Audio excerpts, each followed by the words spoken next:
Hello, my name is Chase Bennick. I'm a former police cadet of the Portland Police Bureau and have had many experiences with drug-related crimes. The officers I have spoken to have all voiced their opinions that crimes related to marijuana have been nonviolent and possession-related. My colleagues Daniel Sanders, Nolan Polowig, David Johnson, Alexa Mansur, and I are representatives of the Marijuana C Policy Project. The goal of this presentation is to make you, Earl Blumenauer, realize that decriminalizing marijuana at the federal level in the United States of America is the right thing to do. We will help you realize this by explaining the misconceptions of marijuana, as well as the benefits economically and medically for decriminalization. We have chosen to seek your support due to your past history with the issue at hand. We have seen your co-sponsorship of many bills and believe it is time for you to take the lead in the sponsorship of a new bill. This new bill will protect all users of marijuana and will prevent federal agents from arresting medical marijuana users whenever and wherever they please. Our mission is to increase public support for non-punitive and non-coercive marijuana policies, to identify and activate supporters of non-punitive and non-coercive marijuana policies, to change state laws to reduce or eliminate penalties for medical and non-medical use of marijuana, and to gain influence in Congress. We at MPP envision a nation where marijuana is legally regulated similarly to alcohol. Marijuana education is honest and realistic, and treatment for problem marijuana users is non-coercive and geared toward reducing harm. My colleagues and I believe it is time to uncover the truth about marijuana and change the false stigmas. If alcohol is legal, there's no reason why marijuana shouldn't be. Our generation is one of change. We have already seen the legalization of medical marijuana use in many states. We hope that Congress will see this change and follow suit.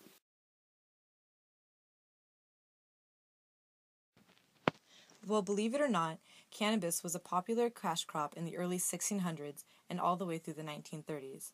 But when two men, Harry J. Anslinger and Randolph Hearst, helped persuade the general American public using scare tactics to legalize this extremely beneficial commodity, Harry, who was assigned director of the Federal Bureau of Narcotics, vowed to make marijuana illegal, and Randolph, who owned a large amount of investments in the timber industry and had a newspaper chain to support, saw the growing uses of hemp would put him out of business and lose him an astronomical amount of money. So he assisted Harry in scaring the public by using their fear of minorities against them.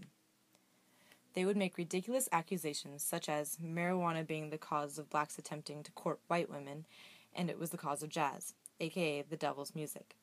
And the global population of America at the time believed them, and have made marijuana illegal to this day, although the excuses used to scare the majority have changed. It's not until the end of that generation will our generation be the majority that can speak out and decriminalize this relatively harmless drug. It is also a huge misconception that marijuana use will lead to the use of more dangerous substances. There is no strong connection that the use of marijuana will lead to the use of a more harmful drug. It is thought that adolescents who smoked and drank alcohol before the legal age would be more than likely to use marijuana, which in turn would make them more susceptible to use harder drugs. But there is an equal amount of adolescents that have used marijuana before they have ever had alcohol. And also those who have smoked tobacco and drank alcohol who have never smoked marijuana. There is a new study that suggests that it is not the use of the substance or the age at which it is used, but the personality of the individual that dictates whether they will use a harder substance later in their lifetime. All in all, marijuana is no more dangerous than that of alcohol or tobacco. That's why we should be decriminalizing it. If we can enjoy the luxuries of things that are proven to shorten the mortality rate, we should be able to legalize something that has evidence to lengthen it. Alcohol is proven to cause many adverse health conditions such as liver, heart, and cardiovascular problems, and in high quantities can cause death. Withdrawals from addiction is also serious. It is a painful process of weaning off alcohol dependence, and if not done correctly, can also cause death. Tobacco is more similar to marijuana in the sense they both have less than ideal effects to the body, but tobacco has a direct relation to causing lung and throat cancer, whereas marijuana has not yet been proven to have a direct link to any type of cancer, and in fact is used to help cure some types of cancer. Marijuana has little to no adverse side effects. It's not physically addictive, and there are no withdrawal symptoms from heavy, prolonged use. There has also been no recorded death from the use of marijuana. You cannot overdose on THC. The only way to die from using this substance would be to smoke enough to cause carbon monoxide poisoning. Overall, since marijuana is less dangerous in almost every aspect, it should be decriminalized.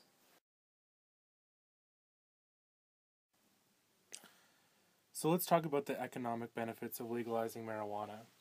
One of the largest benefits of having marijuana legalized is if the government taxes the drug. Similar to sin tax, which is the taxation created for alcohol and cigarettes, would create a large amount of revenue to the government. So let me give you a statistic. If taxation were to be put in place on marijuana and similar tax rates applied to it like sin tax, the government would be looking at a $45 to $100 billion spending of income just off the taxation of selling it. Let me bring up another point of why legalizing marijuana is going to help make an economic difference for the United States. If marijuana was to be legalized, we would be eliminating drug cartels and diminishing a large amount of their incomes. If we break it down even further, legalizing marijuana can help local entrepreneurs open businesses that cater to customers utilizing the drug. This also opens doorways for farmers to start growing it legally and making a steady income of it.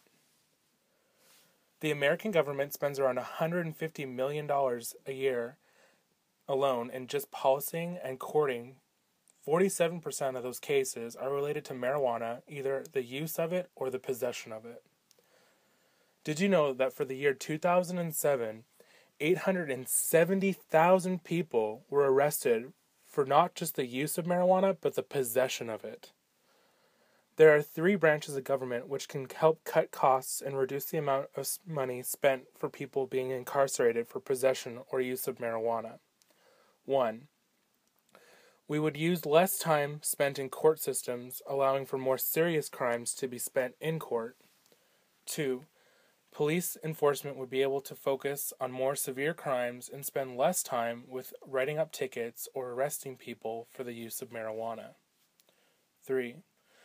We would be able to cut spending in correctional resources for the users of the drug and have it spent on more serious issues. Last but not least, when we look at the benefits of growing hemp as a nation, there is a tremendous amount of economic benefits. Alone, hemp is the most durable, natural fiber and can be used in all sorts of products, such as rope, canvas, clothing, vehicles, and even paper. These benefits alone for the legalizing of hemp can create jobs for all types of production we can get from manufacturing these natural plants and creating a more sustainable economy for the U.S. Marijuana can potentially play an extremely important role in medicine.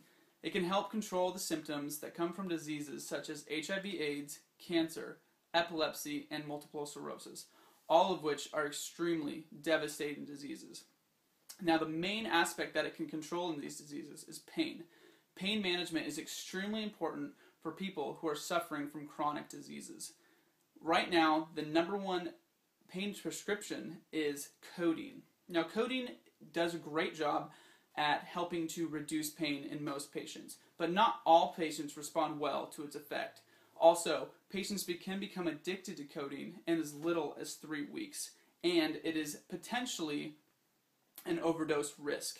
Now, with marijuana is not something that is easily addictive for the body. Also, there has been no recorded overdose for the drug.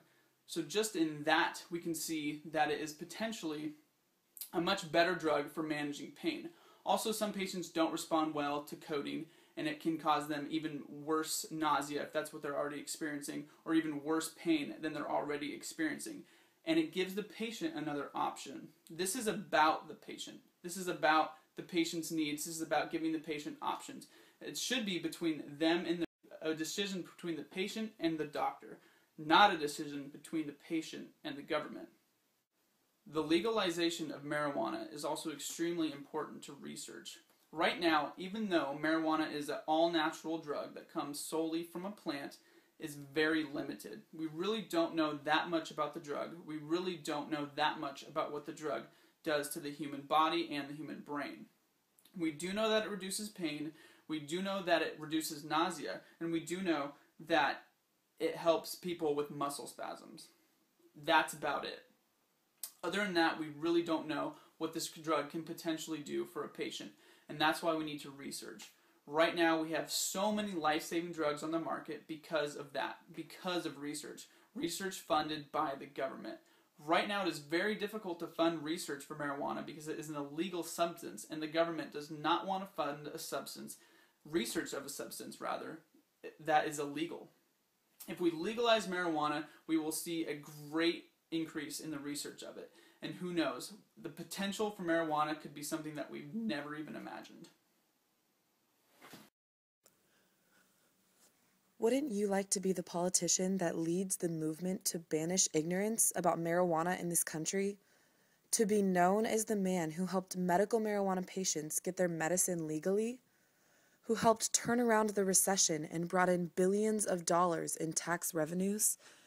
How about the congressman who helped our justice system rid the streets of violent and dangerous criminals? You can change history.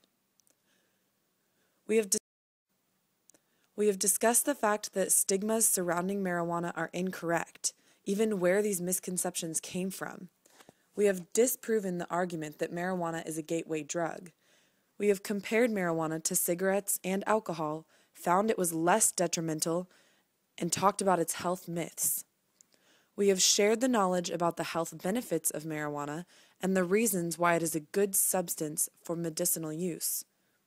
We spoke about the reduction in crime and the good that will befall our justice system. We showed you how much our economy will gain from its legalization and the benefits for our government, too. You have a strong record of supporting the legalization of marijuana.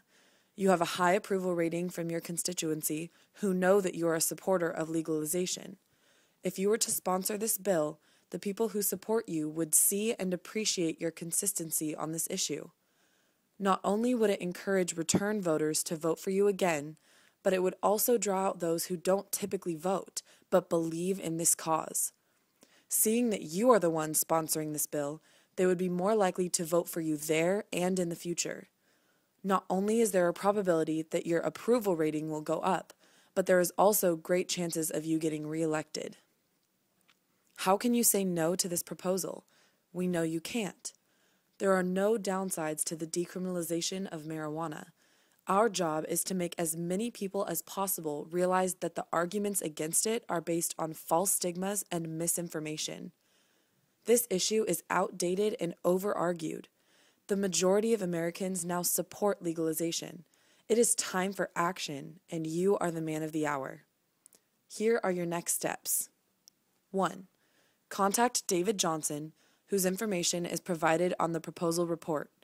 He will set up a face-to-face meeting with you and MPP's directors, as well as the drafters of the bill. 2. Attend and speak at MPP's HR 2306 Support Conference on April 30th, 2012 at the Oregon Convention Center in Portland. Contact me with information provided in our proposal report for more information on the event. 2 simple steps. That's all it takes to begin to shed light on one of today's most important issues. People are realizing there is no reason to fear marijuana. That shows in the fact that most Americans now support its legalization. The movement has already begun. The only thing it needs now is the perfect frontman. We believe that is you. Thank you for your time.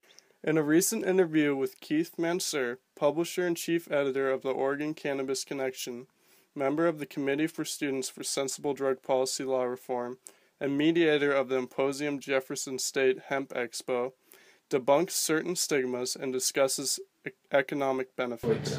Do you have any advice for just our generation in general as to what we can do to kind of, help with the cause, or any advice that you could give us? For the younger generation, my concern, growing up, I smoked marijuana in my entire adult life, unbeknownst to most of the people in my family, until my children got older, and I felt like it wouldn't burden them. But at a fairly young age, they understood that I smoked it, and they never really had an interest in it. I never made it a big issue and never encouraged it. I never acted like it was a great thing any more than drinking a beer frequently is. But I also think it's less harmful than alcohol. I think it's much less harmful than cigarettes. And most pain-killing prescription drugs today. So in those respects, I want the younger generations to understand that it's not the drug that their parents may have told them it is, and that it is really a mild relaxant more than anything, and it really doesn't affect you the way that they've been led to believe. And I think that unless you've smoked it, you sure as heck can't say anything about it. I must say that, and I would encourage everybody who is curious about it to give it a try.